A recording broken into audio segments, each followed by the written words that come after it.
Alors bonjour, aujourd'hui on va voir la notion de système. En effet, pour attaquer toute la partie du métabolisme, il est nécessaire de comprendre ce qu'est un système. Alors par définition, un système est délimité par une frontière réelle ou fictive, donc qui possède un volume et qui est délimité par une surface. Alors, pour essayer de coller un petit peu au monde du vivant, si on compare un neurone d'une cellule épithéliale ou d'un globule rouge ou encore d'une cellule musculaire, on constate que les volumes sont évidemment différents et les surfaces d'échange de ces cellules avec le milieu extérieur est différent. Alors la constante, c'est que ce système donc, peut recevoir de la matière et ou de l'énergie et peut également donner de la matière et ou de l'énergie. Donc par rapport à un système, ce qui est reçu par le système est positif et ce qui est perdu par le système est négatif. Et on remarquera que on parle en termes de matière et on parle en termes d'énergie.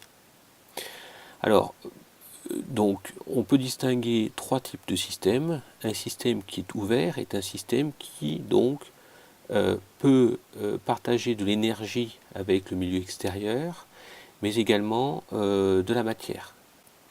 Si vous prenez un système fermé, eh bien un système fermé, c'est un système au niveau duquel il n'y aura pas de possibilité d'échange de matière, mais il peut y avoir un échange d'énergie. Si on prend par exemple ici une bouteille d'eau ou éventuellement une bouillotte, si vous mettez cette bouillotte, de l'eau chaude à l'intérieur, eh bien le système sera fermé, mais néanmoins de l'énergie calorique peut être émise par cette bouillotte. Ensuite, vous avez le système isolé. Alors le système isolé, c'est un système dans lequel il n'y a ni transfert d'énergie, ni transfert de matière. Donc voilà, vous prenez le cas d'un thermos. Si vous mettez de l'eau chaude dans ce thermos, eh bien ce thermos restera donc à température ambiante. Il n'y aura pas de transfert d'énergie. Alors l'étude du métabolisme cellulaire nécessite l'étude des lois d'échange et de transformation de l'énergie. Alors cela signifie que on va dans un système qui est fermé, dans un tube à essai, donc c'est un système qui est fermé, on va placer un certain nombre de molécules, d'espèces chimiques qui sont susceptibles de réagir entre elles. L'idée, c'est de comprendre que dans un tube à essai, dans un système fermé, eh bien, je peux faire des réactions chimiques.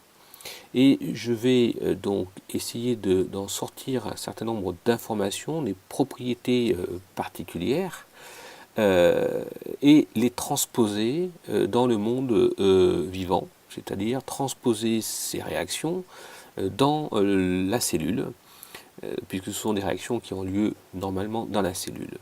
Mais les conclusions que j'aurais pu tirer d'un système fermé, eh bien on va les transposer dans le système donc qui est ouvert, comme le système d'une cellule. Et on va considérer que par extrapolation, eh bien, les conclusions que l'on aura tirées donc de l'analyse de systèmes fermés pourront être retrouvées dans un système ouvert comme celui d'une cellule.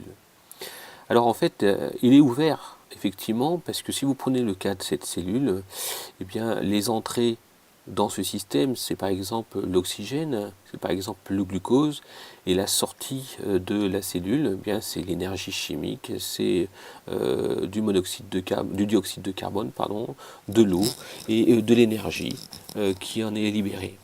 Donc c'est par définition un système qui est ouvert. Alors si on conclut, eh bien, je rappelle qu'un système est délimité par une frontière réelle ou fictive, qu'il peut recevoir de la matière et de l'énergie, mais il peut également transférer de la matière et de l'énergie, et auquel cas on considère que c'est un système qui est ouvert. On va essayer de se transposer ça dans le monde de la biologie. Eh bien, dans une cellule, eh bien, on peut faire rentrer des nutriments. Ces nutriments peuvent subir un certain nombre d'événements comme l'anabolisme ou le catabolisme, et à partir de là, on peut émettre de l'énergie sous forme de chaleur ou une énergie mécanique par exemple, et par ailleurs, on peut également libérer des déchets.